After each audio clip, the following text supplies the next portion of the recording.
ঘুমোবো আমি, ঘুমোবে তুমি, গল্প শোনাবে ঘুম পড়ি, হালকা আলো চোখ বন্ধ। চলো একটা গল্প শুনি, রাতের গল্প বাংলায়।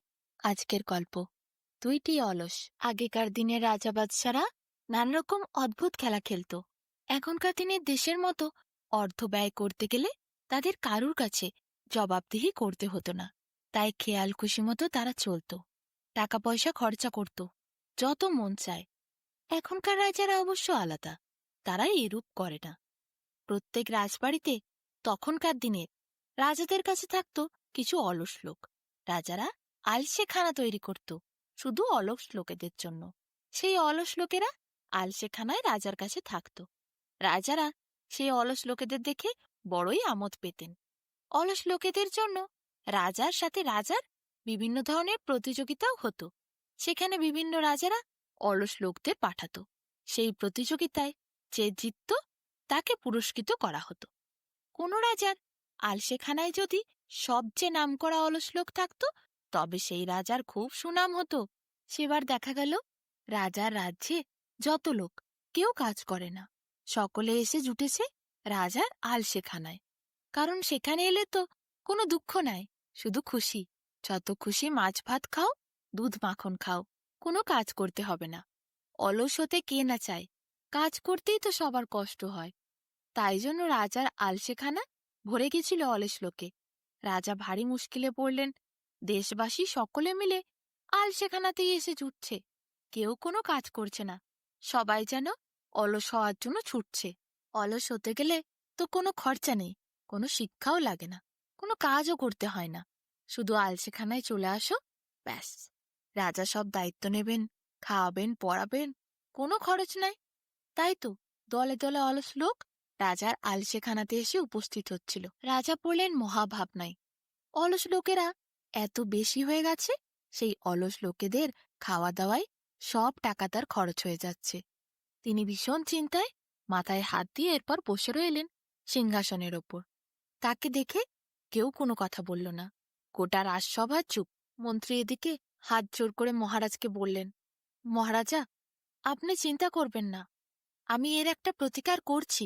রাজা মন্ত্রীর দিকে চেয়ে বললেন, দেখো মন্ত্রী, তুমিই আমার ভরসা। আমি তো আর কারোর উপর ভরসা করি না তোমায় ছাড়া। তুমিই আমার সব সমস্যার সমাধান করো। দেখো, এই যে সমস্যা এসেছে, এর সমাধান তুমি কিভাবে করতে পারো। যদি করতে পারো, আমি তোমায় পুরস্কৃত করব।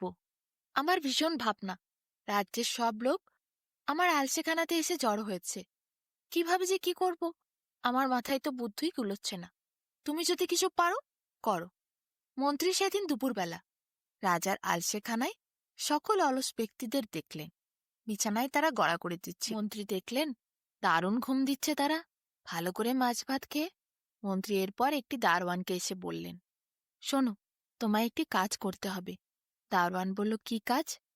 তোমাকে এই আলসেখানায় আগুন দিতে হবে।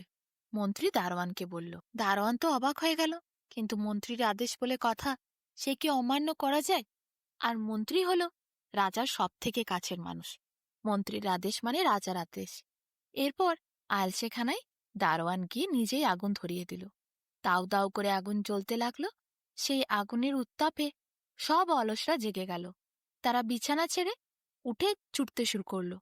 তখন আগুন অনেকটা লেগে গেছে। সবাই আগুনের দাউ দাউ করা জ্বলন্ত রূপ দেখল। এদিকে সেই আগুনের আঁচ সবাই পেয়ে যখন ছুটছে, তখন দুইটি লোক বিছানার ওপর শুয়ে আছে তো শুয়েই আছে। মন্ত্রী দাঁড়িয়ে সব দেখছিল। ধীরে ধীরে আলসেখানা পুরোটা খালি হয়ে গেল। কিন্তু ওই দুটি লোক, তারা তো গেল না। তারা যেমন শুয়েছিল তেমনই শুয়ে রইল, না এপাশ ঘরে না ওপাশ। তাদের মাথার ওপরে এসে মন্ত্রী দাঁড়াল। দুইটি লোকেরই চোখ বন্ধ। তারা খুব আরাম করে শুয়ে আছে, মুখে মৃদু হাসি। একজন অলস হঠাৎ আরেকজন অলসকে বলে উঠল, দেখ, কত রবি জ্বলছে। দ্বিতীয় অলস ব্যক্তিটি বলল, যেমন শুয়ে আছি তেমন ভাবেই শুয়ে থাকি, আর আমি চোখ খুলতে পারি না। এই কথা শুনে প্রথম অলস ব্যক্তিটি বলল, ঠিক বলেছিস, অত কষ্ট করে চোখ খুলে তাকিয়ে দেখার কোনো মানে হয় কি? চোখ খোলার কোনো মানেই নেই। যে জ্বলছে সে জ্বলুক, যে আলো দিচ্ছে সে আলো দিক, আমাদের তাতে কি? আমরা তো শুয়ে থাকব। মন্ত্রী তো অবাক। আলসেখানা ছেড়ে যত অলস সবাই ছুটে পালালো। এই দুটি লোক কি পরিমাণ অলস যে কিছুতেই যায় না, বিছানায় শুয়ে আছে। সে তো সব ঠিক ছিল, আগুন দেখেও যায় না, তাও বোঝা গেল। কিন্তু আগুনের উত্তাপ পেয়েও চোখ খুলে দেখল না যে কিসের জন্য এই উত্তাপ। এত অলস ব্যক্তি মন্ত্রী জীবনে দেখে নাই। এরা দুইজন শ্রেষ্ঠ অলস, মন্ত্রী বুঝতে পারল। এরপর আগুন আরো উঠে গেছিল, দাউ দাউ করে পুরো আলসেখানা জ্বালিয়ে দিয়ে ছুটে আসছিল ওই দুটি লোকের দিকে। মন্ত্রী তখন ভাবল, এদের তো মরতে দেওয়া চলবে না, এরা আমাদের রাজ্যের শ্রেষ্ঠ অলস। এদেরকে অন্য রাজ্যে পাঠাবো, রাজার অলস লোকদের হারানোর জন্য। দারোয়ানকে ডেকে তাড়াতাড়ি জল দিতে বলল চারিদিকে ছড়িয়ে মন্ত্রী। জল পেয়ে আগুন নিভে গেল। দুটি লোক তখনও শুয়েছিল। আগুন জ্বালানো, দৌড়াদৌড়ি, আগুন নেভানো, কিছুতেই তারা চোখ মিলল না। মন্ত্রী এরপর দুইটি দারোয়ানকে ডাকল, বলল এদেরকে তুলে ওই দিকে করে দে, এই দিকের অংশ পুরো পুড়ে গেছে। উত্তাপ পেয়েও এরা নড়ে নাই, এদের বিছানারও অর্ধেকাংশ পুড়ে গেছে, তাও এরা সরে নাই। তাদেরকে ওই অবস্থাতেই তুলে দুইটি দারোয়ান নিয়ে গিয়ে অপর প্রান্তে করে দিল, যেখানটি সুরক্ষিত ছিল। তবু লোকটির চোখ খুলল নাই। মন্ত্রী অবাক হল। দুইটি লোককে তুলে নিয়ে গিয়ে অন্য জায়গায় রাখা হলো, তবু তারা তাকিয়ে একবার দেখল না। মন্ত্রী তাদের মাথার কাছে গেল। তখন একটি লোক অন্য লোকটিকে বলছে, কে রে, আমাদেরকে তুলে অন্য জায়গায় করে দিল মনে হয়। আরেকজন অলস বলল, যার প্রয়োজন হয়েছে সে করেছে, আমাদের তাতে কি? আমাদের ঘুম আমরা নষ্ট করব নাই, আমরা কষ্ট করে চোখ খুলব নাই। যার যা ইচ্ছে সে তাই করুক। তার কথাতে সম্মতি দিয়ে অপর লোকটি আবার মৃদু হাসি দিল। মন্ত্রী এরপর মাথায় হাত দিয়ে বসল। সে কত অলস লোক দেখেছে, কিন্তু এমনি অলস লোক জীবনে দেখে নাই। এই রাজ্যের, এই দেশের সেরা এই দুই অলস। রাজার কানে গিয়ে কথাটা মন্ত্রী বলল। রাজা তখন বুঝতে পারলেন এই দুই ব্যক্তি সত্যিকারের অলস। তাই রাজা তাদের আরো ভালো করে সেবা যত্ন করার আদেশ দিলেন প্রহরীদের। বললেন ওদেরকে ভালো করে খাবার দাবার দিও, মাছ ভাত খাইয়েও। সেই অলস দুইটি লোক রাজার আলসেখানায় সেই থেকে রয়ে গেল।